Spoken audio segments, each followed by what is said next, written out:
let's do our own NBA awards ceremony, if you will. Yeah. So we'll let's start it off. Let's start a little lower. Let's go with maybe Coach of the Year. Let's start there. We'll work our way up. We'll do Coach of the Year. Maybe we'll do Defensive Player of the Year. We'll do MVP. Maybe even Rookie of the Year, depending on time. But I definitely going to get those three in: Coach of the Year, Defensive Player of the Year, and MVP as well. So who do you have right now as Coach of the Year? There's a few options. I think I've heard. We've had plenty of guests over the last couple of months who's thrown out this name, thrown out that name. But for you, who strikes it up for you as you're saying, you know what, everybody else has had some good to great seasons, but this person, I got to give it to him? Yeah, I mean, the Coach of the Year should be undoubtedly given to J.B. Bickerstaff of the Pistons, right? I mean, you can obviously have Cleveland's coach Kenny Atkinson in that mix as well for what he did with Cleveland, but Cleveland was already a team that was ready to compete and ready to win. Just needed a little bit of tweaking here and there to get them where they are now. So as far as just a complete overhaul with the team and coming with the team and taking them to newer and greater heights and actually having an identity, it goes to J.B. Bickerstaff for me. What about you? Yeah, it's funny you mentioned that. That's the same thing I thought, and I know a lot of people say Kenny Atkinson. Yeah. A lot of people, and Ime Udoka, which I completely, I was just about to say, I completely can understand that. Yeah. I mean, you kind of thought of Houston as an afterthought. He gets there, and he now all of a sudden they're a real contending team. Yep. They're a little young, and I think a lot of people are going to have that same Oklahoma City mindset of, I got to see it before I believe it thing. Yep. But they are definitely a very interesting team heading into this postseason. But for me, it's J.B. Bickerstaff. Look, when you win 14 games, when you lose 28 in a row, 28 in a row, yes, like the Pistons did last season, I mean, that absolutely has to have you right here in consideration. And then you look at not only it's not as if they're just like, oh, okay, they won some games and they've had an improvement. Dude, they're 44-36. They're I believe they're up, at least last time I checked, they were up today against the Bucks. They're down 3 now at halftime. Down 3 now? Okay, halftime. But let's say they messed around and won this game. Now you'd be 45-36.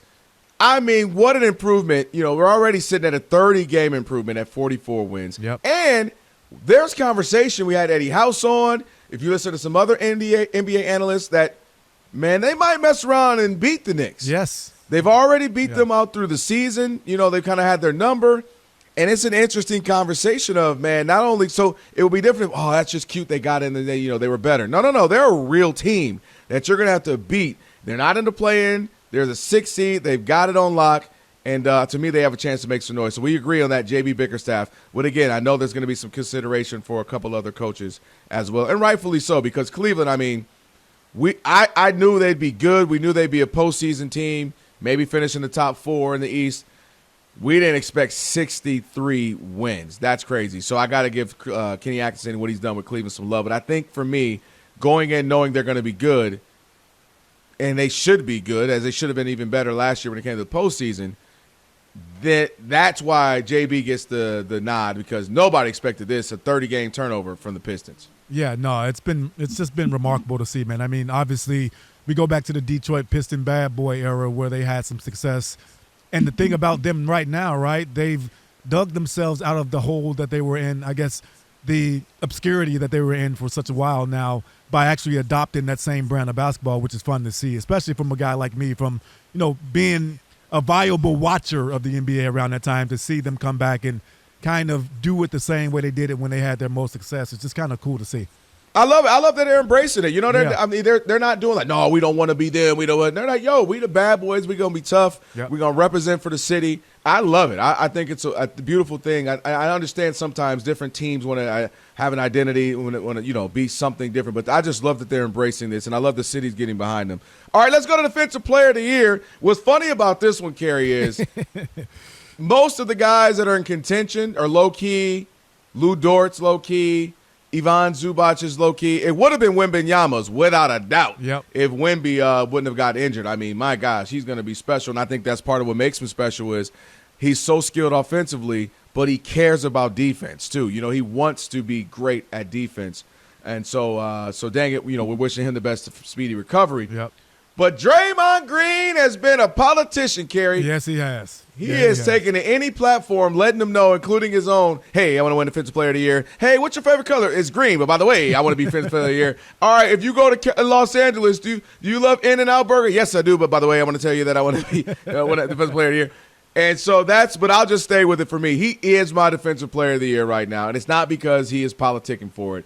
It's because if you watch this team, man, it's just remarkable at this stage in his career, the level of guys he can guard. Watching him the other day when they were playing the Lakers, he's guarding LeBron. Then you watch him another night, he's guarding a Sabonis. He's watching a big 7 foot, probably got 25, 35 pounds over him. He's guarding bigs, he's guarding wings, he's picking switches, he's got to guard smaller guys. His IQ on the defensive end. So, I know he's politicking. I know that's kind of some people, it turns them off. I don't like a guy telling me he wants an award so bad. Yeah. But when you watch them play, what he means to that team defensively, being the quarterback, it is remarkable to see. And with Wemby out, to me, and Jaren Jackson Jr., not, who's won it before, not necessarily looking amazing defensively this year. To me, I think it is Draymond's to be had. It is. It's Draymond's, and I agree with you 100%, man. He's letting anybody that wants to hear it, and anybody that wants to hear about it, know about it, he's letting them know that he is the right man for the job. But, he is. When you watch him play, like you said, the versatility and the way he can guard and who he can guard as a player, it's unmatched because of his size as well. But, obviously defensive MVP is one of those things, man, where it's such a team award, really, when you think about defense. Mm-hmm. You can stop one guy and still lose a game by 50 points. You know what I mean? So right. The value of it it's high. It's still a high award in my opinion because it's an effort thing, but it is a team thing. And I think when you look at the Warriors right now and their turnaround this second half of the season, that added to the fuel for the fire for him to actually be in the running for it because. That's true. That's true. Yeah, because if they were continuing the way they were playing, I don't think we would be hearing him as much. But the fact that they're winning, and they've been winning since the All-Star break, and he's had a big hand in that, yeah, I'll hand it to Draymond. All right, Ryan, you there? Let me hit you. Alex, give me a drum roll as we get to this MVP conversation, right? This is the one we've had arguments on. Rob and I go at it. People go at it when we have the guests on the show. And you know what it reminds me of? A little bit of the Josh Allen, Lamar Jackson, where hello, Kay. You heard that drum roll? You notice I moved forward? Okay, that drum roll. Let me tell you, Sheila E. is not in there right now. That was the worst drum roll. It is. You know what that was, Kerry? That was a Friday drum roll. It was Friday. I'm tired. Yes. It's been a long week. That drum roll wasn't even rolling. Look, I'm looking at him as he did it, and I was like, yeah, that's not it. That's not it. Which he was that, Alex or Ryan, so I can know who to cuss out. Oh, should I tell on him? Yeah, it was Ryan. Forget it. Yeah, it was Ryan. You're Ryan. I give it a shot. I'm a snitch. You did give. I'm a snitch. I don't even know if that was a shot, Ryan. Somebody might need to give you a shot of espresso right now with that drum roll.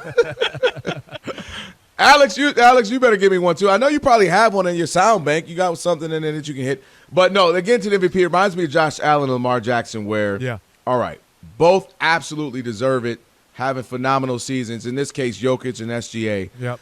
What do you like? Do you like a guy who's having more team success? Do you like a guy who can play both sides of the ball? Do you like a guy who are doing things we've never seen when it comes to number? Guys with 60-point triple-doubles in Jokic. So It's a difficult one. It is. And also the story, this is why I was telling Rob so long, Josh Allen's going to win MVP because Lamar's won it a couple times. And people are going to be like, I'm a little tired of that. No way, no. And I was right. This is reminding me of that. Right. Jokic has 3. Some should say he could have had 4. Some say maybe could have had 5. You never know. And I think some people are like, all right. But for me, the defining difference and why I give it to SGA is because when your team has a 18-game better winning record, the other guy is 18 games behind. That's a massive difference. You know what I mean? Like, He's not 5 games behind, 6, okay, it's tight. Right. 18-game lead against a team, and a team that is supposed to be, one of the better ones in that they got a guy who is, been an MVP so many times in Jokic. You would maybe expect them to be competing for the first seed or second seed. For them to be 4th currently and be 18 games behind, that's the main thing for me that edges out Jokic. And also, SGA is playing fantastic on the defensive end as well. He's one of the better wing defenders in the league, and it's great to see a guy who embraces, who can score 30-plus for 3 years in a row and still get you great, great, great defense on the other side of the ball. I'm talking narrowly, but I give it to SGA. He's up 18 games in the win column. He plays defense, and he's giving you 30-plus a night. That edges it out for me. But, again, it's one of those, if you say Jokic, I'm not mad at you. Who you got? Yeah, you know what's crazy about the MVP, man? It is what you said. It's a combination of all those things, right? And so the thing about that award for me, it's become to a point now where it's a little tainted for me because the best player in the league should be – But they never have, though. That's the thing. Michael Jordan only having 5 is a sin. LeBron with only 4 is crazy. Shaq with 1. They never have. Yes. No, that's why I agree with you. But, because Jokic is the best player in the league. But this year, this individualized year, this one single season, this team has, the best record in the NBA. The team success does matter. I don't myself, really like watching SGA play, and that's just my own personal thing. But you cannot take away from its greatness and what is it the free throw line, getting all the fouls, new modern James Harden? It really is. It annoys me because when those calls are given to certain players and it's not given to other players, and you watch that happen in real time, it just puts me off a little bit. But he's a great player, and he is deserving to win the MVP this year. So I would say he is the MVP. I know it wasn't a glowing endorsement, but it's between those two. Yeah. And I would give it to SGA. I would. That was not a glowing. That was the equivalent. That endorsement was the equivalent of Ryan's drum roll. That's what you just gave. You said it like SGA had a gun behind your back. You were like, all right, yeah. Yeah, I guess I got to give it to SGA. There you go, Ryan. You put a little umph on that right there.